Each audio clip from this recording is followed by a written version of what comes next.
വീഴുമ്പോഴേ 3 തുള്ളി വീഴുന്നതിന് വരെ 4 തുള്ളി വീഴും. ഈ ഒരു തുള്ളി കൊണ്ട് വല്ല പ്രശ്നം ഉണ്ടാവുമോ? എന്റെ കണ്ണടിച്ച് പോവോ? എടി അതൊന്നും കുഴപ്പമില്ല.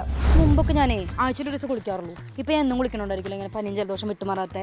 നീ ഒരു കാര്യം ചെയ്യും, ഹോസ്പിറ്റലിൽ തന്നെ വഴി ഒരു സ്റ്റെപ്പ് പാരസെറ്റമോൾ എടുത്തോണ്ടോ, അല്ലെങ്കിൽ കുളി നിർത്തേണ്ടി വരും. അതാ കഴിഞ്ഞ ആഴ്ച ഞാൻ ഒരു സ്റ്റെപ്പ് പാരസെറ്റമോൾ കൊണ്ടുവന്നു. ഇത് കപ്പലണ്ടി മിഠായി എല്ലാം തിന്നാൻ. എന്താണ് മോളെ ഷോപ്പിങ്ങിന് പോകുന്ന പറഞ്ഞിട്ടൊരു സന്തോഷമില്ലാത്ത? എന്ത് പറയാനാ, ഞാൻ ആലോചിക്കുമായിരുന്നേ 3 കൊല്ലമായിട്ട് കുട്ടികൾ ഉണ്ടാവാൻ ട്രൈ ചെയ്യുക, ഒന്നും ശരിയാവുന്നില്ല.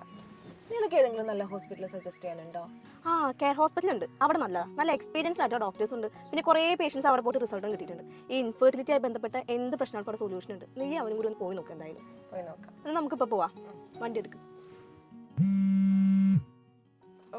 ഒരു മിനിറ്റ്. ഹലോ